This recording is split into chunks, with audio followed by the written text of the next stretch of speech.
Muchas gracias. Realmente es fantástico estar aquí en Aldea Digital. Y realmente me da mucho gusto de que muchos de ustedes hayan podido venir a escuchar la revolución tan sorprendente que se está dando hoy día en la genética. En realidad lo que quisiera hacer aquí en Aldea Digital es simplemente platicarles sobre una historia, una sola historia. Sin embargo, esta es sorprendente. Es una historia de ciencia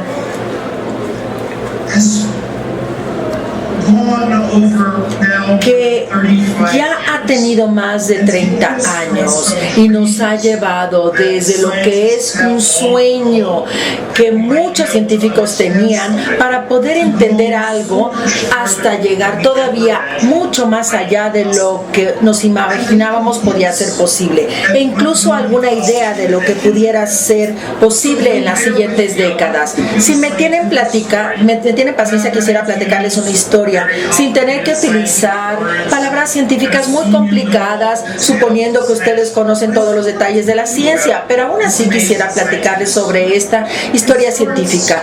Todo inicia, si me pasan las diapositivas, por favor. Bien, es una historia sobre los secretos del genoma humano. Miren, el genoma humano, es decir, toda la información genética y cómo esta impacta a todos y cada uno de nosotros. Esta es mi fotografía favorita para describir las diferencias sorprendentes que tenemos entre toda la gente del mundo. Es una fotografía que fue muy famosa para los fanáticos de los deportes, porque el señor Chamberlain, que es uno de los jugadores más famosos de los Estados Unidos, y Schumacher, que es un jockey de carreras de caballos. Para mí la fotografía habla sobre las grandes diferencias en alturas, peso, color de piel, pero también de todas las diferencias que ustedes no observan, es decir, los riesgos de quién pudiera contraer diabetes o enfermedad de Alzheimer o cáncer, todas estas diferencias entre cada uno de nosotros. Y queremos, claro, entender como científicos, como gente, qué explica todas las diferencias en apariencia, en nuestra salud. Y nosotros sabemos, y de hecho lo hemos sabido casi a lo largo de todo el siglo XX, que las diferencias se quedan explicadas en partes importantes del ADN de nuestras células, por el genoma, por 3.000 millones de letras de información de ADN que reside en cada una de nuestras células. Sin embargo, no lo podíamos leer, simplemente era una idea teórica. Sabíamos que existía, sin embargo, ni siquiera podíamos leer una sola letra. Así pues, en los 1980, los científicos tuvieron un sueño de que bien pudieran algún día leer, interpretar toda esa información y entender el código genético de nuestra especie. Es una cosa apropiada que hablemos de esto en Aldea Digital, porque el código genético es un código digital y implica 4 letras del ADN, no 2 bits de información de una computadora, pero básicamente estamos hablando de lo mismo, el código digital de la vida. Ahora, para hacerlo, cada ciencia tiene que pasar por una transformación. Al principio solamente es una idea un poco fusca sobre los límites del mundo y luego ya la imagen empieza a tomar forma. Esta es una ilustración. Miren, a la izquierda tenemos un mapa del mundo de los 1300 y pueden ustedes observar que no está completamente equivocado, no está mal. Es un poquito loco, pero no completamente equivocado. Pueden ustedes ver a Europa, África, es decir, el continente americano no se ve ahí porque no se conocía el continente americano. Acá abajo tenemos África. Entonces, en realidad es un mapa muy chistoso. No van a querer navegar con este mapa, pero es, por supuesto, el principio del mapa del mundo. Hoy día, claro, tenemos los mapamundis, en donde conocemos conocemos los continentes y obviamente sabemos con precisión dónde estás gracias a los teléfonos inteligentes. Y es esta transformación de un mapa a un mapa totalmente completo que cambia tu imagen mental. Ni siquiera puedes imaginarte qué sería vivir en un mundo cuando realmente ni siquiera conocíamos la imagen de la derecha, no conocíamos los continentes, pero así vivía la gente. Y así es como vivimos en biología. Miren, en biología tenemos esta fotografía de la izquierda de cromosomas. Pueden ustedes verlas tras el microscopio y pueden ver estos hilos, filamentos físicos que contienen el ADN. Se llamaban cromosomas. Pero no podíamos interpretarlos, no podíamos sacar información de ello y sabíamos cuán difícil era ese problema porque los cromosomas en sí tienen 13 millones de letras de información. Sabíamos que cualquier gen en el ADN del ser humano quizás tenía 3.000 letras de información y una mutación iba a cambiar y eso entonces ocasionaba una enfermedad, pero eso iba a afectar a más una letra. Necesitamos saber una letra de 3.000 millones de letras. En inglés decimos que es como encontrar una aguja en un pajar, pero en realidad es todavía peor. Si ustedes hacen el cálculo, una aguja es mucho más que 3.000 millones en un pajar, entonces todavía mucho más difícil. Entonces, en la historia que quiero platicarles en el capítulo 1 es el nacimiento de esta era genómica.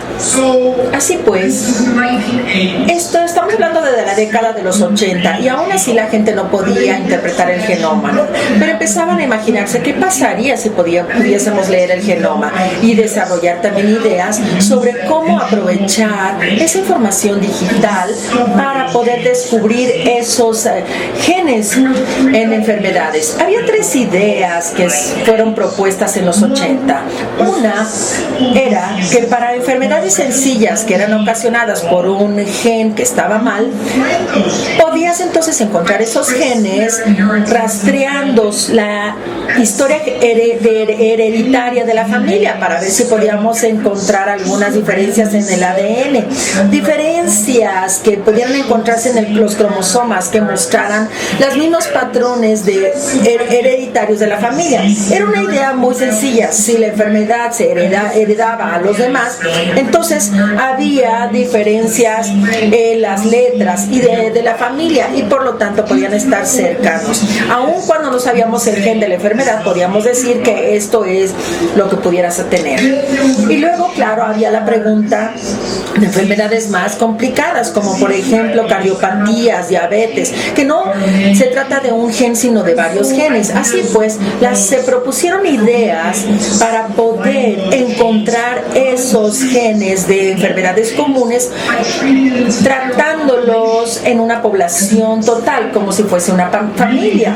En realidad, utilizando entonces información digital mucho más detallada para encontrar las similitudes entre aquellas personas que padecían la enfermedad contra aquellas que no la padecían, como si fuesen parte de una familia grande, aun cuando no tenías a los abuelos, los tatarabuelos, etc. Y luego se tuvo esta idea de encontrar la base del cáncer. El cáncer, como lo sabíamos, era ocasionado por cambios en la célula del ADN de una célula que hacía que continuara creciendo. Pero ¿de qué se trataban estos cambios? Esta idea surgió en los 80s, de que si podíamos interpretar el ADN de una célula cancerosa de una persona y también la célula normal de una persona, podíamos entonces detectar los cambios y empezar a ver qué cambios eran responsables de ese cáncer. Claro, había 3 ideas sencillas, fueron propuestas en los 80s y ahí es donde empecé yo a participar y en realidad me involucré en algunos de los desarrollos de estas ideas teóricas, pero sabíamos que no lo podíamos hacer a menos que tuviésemos la información digital. Bueno, surgieron algunos pedacitos de información. Diferencias ortográficas fueron utilizadas en el 85 para rastrear la herencia de un gen para fibrosis cística, una enfermedad genética que se llama fibrosis quística, y resulta que una diferencia en las letras en los miembros del cromosoma 7 mostró el mismo patrón de herencia de fibrosis quística en una familia, pero con esta pequeña diferencia ortográfica tenía uno que pasar de esa diferencia ortográfica a encontrar el gen. Resultó que aun cuando tú tenías esa diferencia ortográfica en el ADN, todavía había millones de otras letras, y en esos días, en los 85, solamente uno podía avanzar con el cromosoma muy lentamente utilizando herramientas moleculares de 30 años atrás. Entonces era un proceso que se llamaba el trayecto de cromosomas. Se utilizaba el ADN y luego el otro pedazo de ADN, y Dios nos llevaba hasta 5 años de investigación, de pasar de detectar esa diferencia ortográfica hasta detectar la fibrosis. Varios, miles de millones de dólares, miles de personas para encontrar ese gen, pero lo que sí se encontró es que había una secuencia que les puede sonar, ver muy aburrido, es como leer los bits de su computadora, pero quiero que observen, estas 3 letras de ahí eran las que faltaban en la mayor parte de los pacientes que padecían de fibrosis quística, y se requería de esa parte de la proteína que constituye ese gen. Esa es la causa de la enfermedad, y puedes hacer diagnósticos para descifrar quién tiene esa diferencia ortográfica, y también puedes preguntar a la computadora: oye computadora, ¿has visto un gen que tenga una secuencia similar a esta gen que padece fibrosis quística? Y la computadora te dice: ay, sí, hay otros 25 genes que son muy similares, y lo que hacen entonces es que codifican las instrucciones para aquellas proteínas que están ahí en la superficie de la célula y transportan cosas. ¡Felicidades! Probablemente has descubierto que la fibrosis cística es un transportador de la proteína. Todo esto surgió tan solo observar el gen. Claro, se tuvieron que hacer experimentos para demostrar que era verdad, pero la información es la que te da la respuesta, lo cual era emocionante. Pero entonces, ¿por qué no hacer esto para cada gen, para cada enfermedad? Descubrir dónde estaba el problema. Esta enfermedad nos llevó 5 años, cientos de personas, miles de millones de dólares, pero no lo podíamos hacer para cada enfermedad. Sí, se hicieron para algunas otras, pero lo que realmente necesitábamos era un proyecto de genoma humano. Necesitábamos eso ahora para hacer el mapa. Entonces, para no tener que pasar por este proceso tan lento de pasar por toda la secuenciación del ADN, de los cromosomas, sino era como sacar de tu bolsa un teléfono y tener como un mapa ahí de todos los cromosomas del ser humano. Así pues, el proyecto del genoma humano fue propuesto más o menos en 1985, y entonces se iba a hacer un mapa de esas diferencias ortográficas. También se iba a hacer un mapa de todos los pedazos del ADN, que era un mapa física para no tener que hacer todo este trayecto. Iba a contar con todas las secuencias ahí para poderla de un doble clic, nada más, e incluso iba a tener las descripciones de todos los genes. Entonces, esto era un sueño, pero un sueño muy importante. Y otra parte importante del sueño es que toda esa información iba a estar disponible libremente para que fueras a cualquier computadora de aldea digital y la pudieras obtener o la pudieras descargar en tu iPhone. Bueno, funcionó y cambió la forma en que ahora trabajamos con la genética. Pasó de ser una operación pequeña a convertirse como una fábrica. Imagínense cómo las máquinas nos pudieron ayudar para poder tener bandas transportadoras. Esta es una fotografía de laboratorio que yo dirigí más o menos en el año 2000, trabajando en el proyecto del genoma humano para poder generar muchísima información. Y no se trataba nada más del laboratorio que yo encabezaba en Boston, sino mi laboratorio laboratorio está aquí mostrado en amarillo, pero había otros laboratorios, 16 laboratorios en todo el mundo, en Estados Unidos, en el Reino Unido, en Francia, en Alemania, en Japón, en China, todos trabajando unidos en este proyecto para que estos datos estuviesen disponibles gratuitamente y absolutamente. Trabajamos desde 1990 hasta el 2003, durante un periodo de 13 años. Y se logró. Hubo una secuencia preliminar, no completa, pero tenía ya el 90% de la información digital que se dio en el 2001 en un documento de Nature que se llama, es una revista científica con toda la información. El 90% de todo el genoma se describió ahí, y luego hubo una colaboración internacional que continuó durante los siguientes 2-3 años para terminar la imagen completa del ADN humano para que estuviese disponible a todo el público. La fecha en que se terminó fue 25 de abril del 2003.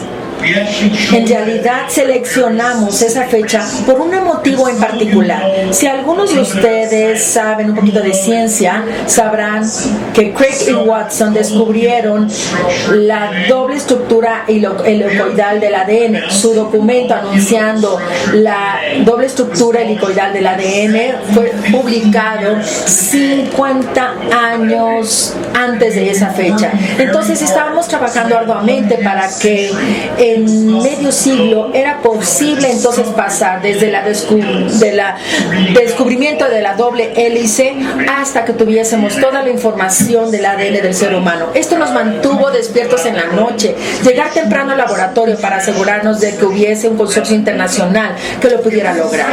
Fue emocionante. El New York Times en su encabezado dice: el código genético del ser humano lo ha descubierto los científicos. ¿Cómo no estar emocionado? La revista Time tenía encabezados, pero ¿era esto algo nada más como de moda o de esperanza? ¿Era propaganda o realidad? La verdad es que realmente fue algo muy emocionante. Pero en el 2001, cuando apareció ese encabezado en el New York Times, ni siquiera podíamos entender el ADN. Lo leíamos. Era como si todos hubiésemos leído un texto en chino y que estaban ahí todas las letras en chino. El texto de la gran novela china descifrada, pero aún así eso no quiere decir que estés hablando en chino. Entonces estaba yo un poquito preocupada por todos estos encabezados, porque yo había prometido a todos a nivel mundial de que después íbamos a poder curar enfermedades y podíamos entender todo. Y por supuesto, así no es como funciona la ciencia. La ciencia muestra los cimientos y se solidifica y seguimos construyendo, y ya teníamos la secuencia del genoma humano, pero sí, eso nos indicaba cómo resolver enfermedades, pero teníamos que aplicar esta información. Entonces el capítulo 3 de nuestra historia es aprendiendo a leer el ADN. Miren, si ustedes observan un ADN, es bastante aburrido. Tiene un montón de letras. ¿Cómo saber a cuál ponerles atención? Pero en realidad, si alguien ilumina algunas letras, dirán: oye, pon atención a esas letras son importantes. Pero ¿cómo hacerlo? Bueno, una forma de hacerlo es utilizar el hecho de que todos evolucionamos a lo largo de cientos de millones de años, y que nosotros tenemos ancestros comunes con otros mamíferos. Y algo que realmente importa en los mamíferos es que pueden ser conservados en el genoma de los humanos, de los ratones, así como de otros animales. Entonces, la primera cosa que nos preguntábamos es: ok, tenemos un genoma humano, ¿contra qué lo podemos comparar?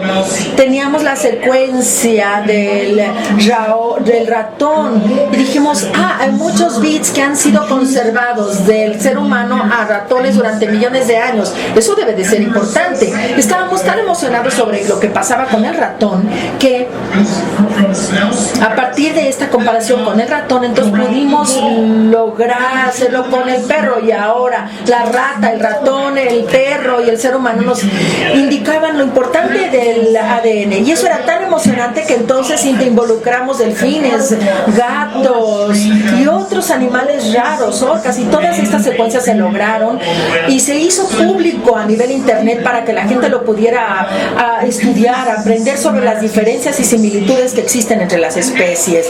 Y conforme lo hacíamos, obtuvimos y nos dimos cuenta de que había muchas sorpresas. Estas sorpresas yo las conozco porque yo enseño a estudiantes de biología sobre en el Massachusetts Institute of Technology. Yo les enseño de que hay como 40,000 genes y 400,000 genes. No, eso está mal. Resulta que solamente hay 20,000 genes. Eso lo aprendimos comparando todos estos animales. Entonces, táchenlo. Nosotros les enseñamos que la mayor parte de lo que es importante de un gen son las instrucciones para hacer la proteína. No, mal. Resulta que al comparar con otros estos animales aprendimos que la mayor parte de la información que se encuentra en un gen es la instrucción regulatoria sobre cuándo activar y desactivar el gen en diferentes entornos, y eso implica 5 veces más información de cómo hacer la proteína. Les enseñábamos que casi cada gen hace una proteína con un par de excepciones. Pues no, mal. Resulta que miles y miles de genes que trabajan de diferente forma nunca hacen una proteína. Enseñamos a los estudiantes de que tu ADN tiene muchísima basura, secuencias que están saltando por el genoma y no hacen nada, no te sirven para nada. Son como parásitos de tu ADN. Pues en su mayoría está mal. La mayoría de estas secuencias son inútiles. Sin embargo, también algunas desempeñan un rol muy importante en distribuir la información. Nueva innovación alrededor del genoma.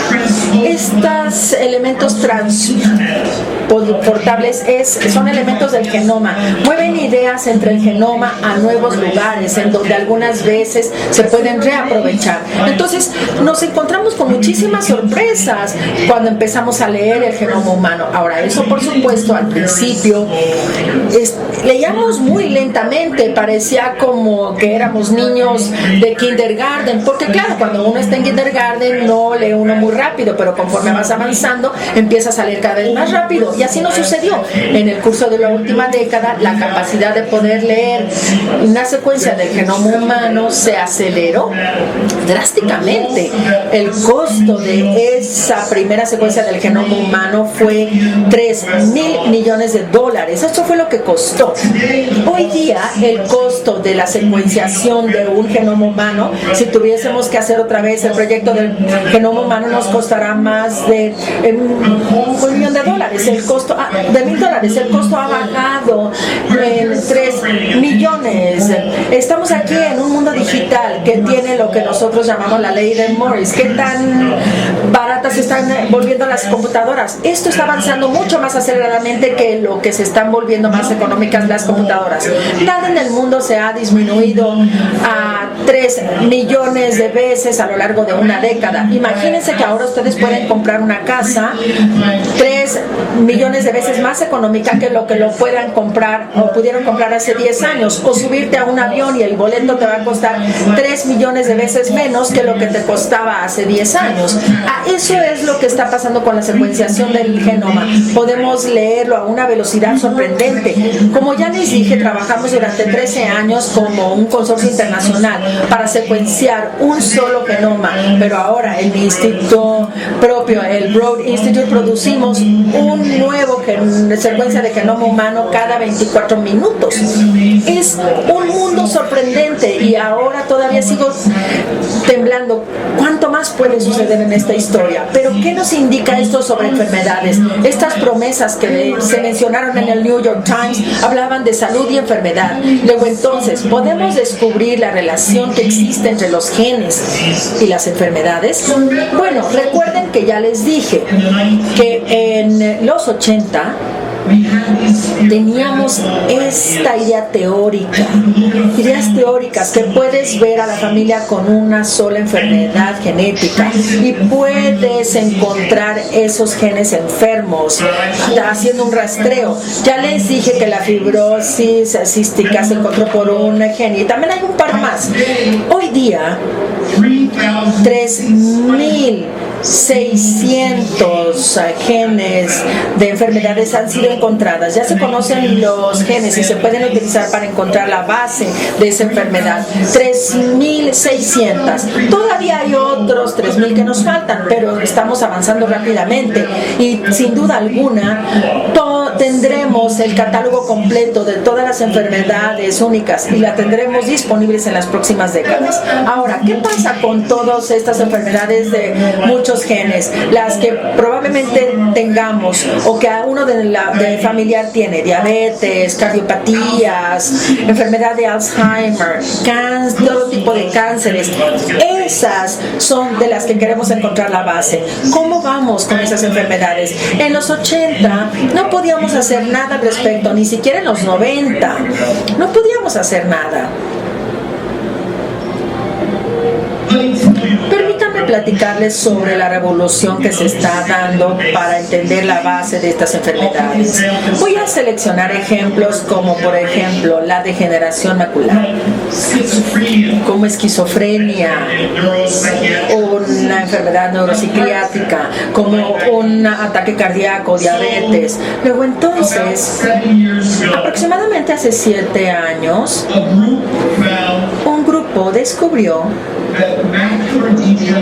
que la degeneración macular, es decir, la forma más común de ceguera de los adultos, era ocasionada por varios genes, 3 o 4 genes en particular, en una vía biológica genética, no importa cómo se llama, pero se llama la vía complementaria alternativa, que tiene que ver con tu sistema inmunológico. Bueno, de repente pasamos de no saber absolutamente nada de lo que causaba la degeneración macular a saber que la degeneración macular era una enfermedad de este sistema del complemento vía alterno. Es decir, al trabajar con la degeneración macular se voltearon a la izquierda y dijeron: oiga, ¿por qué no trabajamos en eso? Y ahora se enfocan en ese campo. Hay gente que está trabajando para desarrollar terapias para afectar este sistema alternativo complementario y evitar la degeneración macular.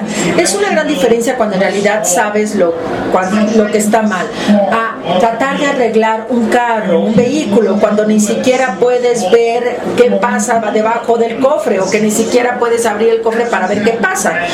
Eso es lo que sucede con la degeneración macular. Ahora, el problema con la degeneración macular, bueno, esa era una enfermedad en donde estudiaron a 130 personas y descubrieron la base de la enfermedad.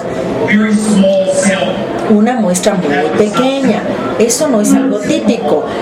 Más bien, lo más típico es la esquizofrenia. La esquizofrenia, que es una enfermedad psiquiátrica que afecta a gente más o menos de 20 años. Lo que la gente ha visto es que en nuestro instituto es que la gente estudió 6,000 sujetos, individuos, y no encontraron ningún gen. Y realmente estaban muy deprimidos. Pero dijeron: ok, continuemos. Estudiaron 20,000 individuos y encontraron 5 genes y dijeron: ay no, hay más. Estudiaron a 50,000 personas y encontraron 62 genes y luego estudiaron 110,000 y encontraron 108 genes que contribuían a la esquizofrenia. No les voy a hablar sobre los detalles biológicos, pero algunos de estos se juntan en su vía y nos hablan sobre los procesos celulares en particular y la forma en que el cerebro hace conexiones entre las las neuronas que están por abajo de la esquizofrenia y la forma en que nosotros abordamos la esquizofrenia. Diabetes tipo 2, 64 genes relacionadas con diabetes tipo 2 y fueron detectados, incluyendo aquellos como ese gen de fibrosis cística eran transportadores, y resulta que cuando este transportador falla o no está ahí, uno queda protegido de diabetes.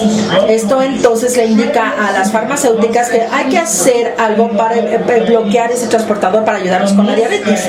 Ahora, la mayor parte de la diabetes funciona por las muestras europeas y han hecho muchos descubrimientos. Yo realmente me siento orgulloso de decir que la colaboración con los científicos mexicanos y científicos de Boston nos ha llevado al descubrimiento de un gen sumamente importante que faltaba en todos los estudios europeos y que es muy importante para América Latina. Existe un gen en particular que es el principal contribuyente a la diabetes tipo 2 en América Latina y en México, y no se habían hecho ningún estudio que lo encontrara, porque de hecho la diferencia ortográfica en México es de alta frecuencia y en Europa se encuentra a baja frecuencia. Hay otros genes que tienen alta frecuencia en Europa y baja frecuencia en México, pero a menos que participe cada población en ese descubrimiento, solamente entonces podremos obtener una parte de la fotografía. Paros cardíacos, no voy a entrar en detalles, pero hay muchos genes que han sido descubiertos. Y luego hablemos del cáncer. Hay cosas similares que se están dando en cáncer. En cáncer las cosas son un poco diferentes, porque ahí queremos comparar el cáncer, el tumor de una persona a sus células normales y ver cuál ha sido el cambio. La idea sería leer el ADN del tumor, el ADN de las células normales, ver las diferencias y por supuesto compararlo con muchas personas.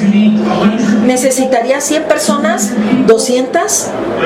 Bueno, el mundo se está reuniendo en un consorcio para estudiar el cáncer y hoy día tenemos lecturas genéticas de 15,000 pacientes enfermos de cáncer, de diferentes tipos de cánceres, y esto nos ha llevado al descubrimiento de cientos de genes relacionados con el cáncer, cientos de genes que están surgiendo al simplemente estudiar a gente con cáncer, convirtiendo el tumor en información digital y combinando toda esta información digital. Algunas veces es sumamente poderoso.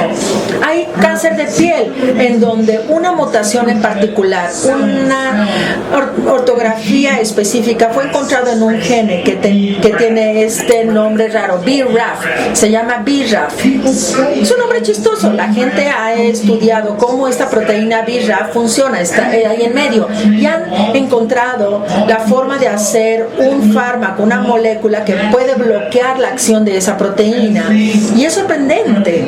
Cuando un paciente tiene una mutación BRAF y a partir de ahí cáncer de piel, entonces el fármaco hace que desaparezca este cáncer dérmico. Pero hay un pequeño problema. Hace 12 meses después vuelve a regresar. Esto es porque el cáncer dérmico descifra que hay algunas pequeñas células cancerosas y hay una nueva mutación que vuelve a surgir con el fármaco. Pero ahora los investigadores han descifrado cuáles son estas nuevas mutaciones y hay nuevos fármacos contra esas mutaciones, y quizás haya mutaciones que sobrepongan esa mutación, pero vamos a ganar la batalla, porque conforme aprendamos los trucos que tiene un cáncer, será un número finito de trucos y finalmente en nuestra farmacia tendremos la combinación adecuada para bloquearlos. No quiero darles la versión propagandista, quiero decirles que esta es la investigación que llevará varias décadas para llegar al punto en el que podamos curar a alguien en un año, curar a alguien durante toda su vida. Yo creo en estas posibilidades, creo que esto se va a dar y creo que esto requerirá del trabajo conjunto de muchos científicos y muchas décadas. No seré yo, sino quizás mis hijos que lo hagan. Así pues, en América Latina, una vez más, es sumamente importante que América Latina y México desempeñen un papel importante en este campo. porque las diferencias ortográficas que ocasionan el cáncer difieren entre poblaciones. En Boston hay un gen en particular que se llama EGFR. Quizás 10% de la gente tenga cáncer pulmonar con una mutación, pero en México nada más hay 35% y en partes de América Latina son 50%. Cada población debe de formar parte de esto si es que queremos producir una salud pública que pueda ser aplicable a cada población. Luego entonces he estado muy emocionado de que en los últimos 6 años los científicos mexicanos han estado participando más en el estudio genómico del cáncer y realmente nos hemos visto muy emocionados de colaborar con ellos. No todo tiene que ver con enfermedades, Algo también es interesante. Por ejemplo, uno puede utilizar el ADN para reconstruir la historia del ser humano. Es divertido, uno puede platicar historias. Toda la humanidad, empezando desde África y diseminado desde África a Europa, a Asia, todo a través del estrecho de Bering y hasta el continente americano. Podemos entonces ver las diferencias ortográficas, los cambios que se han dado a lo largo de estas migraciones poblacionales y podemos ver cómo los diferentes rasgos han cambiado. Por ejemplo, algunas personas pueden beber leche como adultos, pero otros no pueden digerir la leche. Hoy día sabemos que hay una diferencia de una letra que se presentó hace 6,000 años en Europa que le dio a la gente la posibilidad de poder beber leche como adultos y sabemos que esto representa muchas ventajas desde el inicio de la agricultura que realmente ha barrido toda la población y podemos leer todo esto a partir del ADN e incluso más raro es aún el hecho que hemos descubierto, bueno, los científicos han descubierto de que los seres humanos y el hombre de Neandertal convivieron en el Medio Oriente hace como 70,000 años y todos ustedes aquí tienen aproximadamente 3% de su ADN que proviene de los ancestros del hombre de Neandertal y podemos leer todo esto y realmente es muy sorprendente y muchas historias que quisiera platicarles, pero que tienen que ver con el continente americano y todo la gente, cómo llegaron, es decir, cuántas inmigraciones hubo que trajo gente de Asia acá. Son grandes historias, muy independientes de la medicina y de nuestro ADN. Bueno, hay mucho que hacer por delante. Debemos de convertir la medicina en una herramienta, en una cosa en donde podamos aprovechar esta información. Le llamamos la medicina de la precisión. Todos los doctores pueden utilizar la precisión de esta información genética. Ahora tenemos más el siguiente año, más en la próxima década. No quiero darles, pero les quiero decir que esto irá creciendo y llamará la atención de los líderes de muchos lugares. Tengo el privilegio de ser uno de los consejeros de la Casa Blanca en ciencia y resulta que nuestro jefe, el presidente Obama, está sumamente interesado en esta idea de utilizar la medicina genómica y llama a varias reuniones para ver cómo Estados Unidos puede hacer más y en Estados Unidos tenemos una iniciativa de medicina de precisión. Me emociona mucho cuando vengo aquí a México, platico aquí con la gente del Instituto Nacional de la Salud para hablar sobre la importancia que tiene la medicina de precisión. Y hay varios países que están hablando sobre esta iniciativa de medicina de precisión. Al trabajar en todo esto empezaremos a ver sorpresas increíbles. Para terminar, quiero darles una última sorpresa. Todo lo que les he dicho tiene que ver con leer el ADN. Vamos a suponer que hay un problema muy serio. ¿Podríamos cambiar el ADN? ¿Creen ustedes que puedan ir y ver una célula y arreglar la falta ortográfica? Si esto me lo hubieran preguntado hace 3 años, yo les hubiera dicho, eso es ciencia ficción. No, es imposible. Pero hace 2 años y medio surgió un artículo que mostraba y creo que esta es la medicina del futuro, de que es posible dirigir un par de tijeras moleculares. No son tijeras, es una proteína y le das una instrucción de un pedazo de ADN y se va a cualquier lugar que tú quieras para hacer un corte y puede reparar esa parte del ADN. La edición del genoma apenas acaba de surgir hace algunos años. Para mí es sorprendente ver que en este campo, en donde todo el mundo dijimos no íbamos a poder cambiar las letras del gene, resulta que ahora las bacterias lo han estado haciendo por propio pie durante más de 1,000 millones de años y la gente descubre que las bacterias lo han hecho y han descifrado que ahora lo podemos aprovechar en los seres humanos. Claro, no es una moda, no quiere decir que vamos a cambiar sus genes mañana, no, todavía se está trabajando esto en el laboratorio, hay muchas cosas que todavía tenemos que hacer para convertir esto en verdadera medicina, pero estoy segura de que esto va a ser medicina también. Entonces, los secretos del genoma humano. La vida tiene una biblioteca. Esta biblioteca es vasta, llena de libros. Hay un libro en el estante para cada especie en este ser humano, bacterias, seres humanos o cualquier microorganismo. Hay un libro para cada individuo de cada especie. Hay un libro para cada célula de cada individuo de cada especie. Y finalmente, tenemos acceso a esta biblioteca. No somos perfectos en su lectura, nos cuesta mucho dinero, pero de lo que trata el siglo XXI es sobre la biología, estudiar la vida, la gente y todo lo que tenemos en este planeta. Vemos que es información digital que nos hablará sobre sus orígenes, sus migraciones, sobre enfermedades, patologías, relaciones. Es una imagen impresionante y aun cuando es una aldea digital que no tiene que ver con la medicina, sí, hoy día es parte de esta aldea digital de una manera sumamente fundamental. Ha sido un placer estar aquí en Aldea Digital, es un placer platicarles sobre esta historia sorprendente donde miles de personas han formado parte de este proyecto y con gusto contesto cualquier pregunta.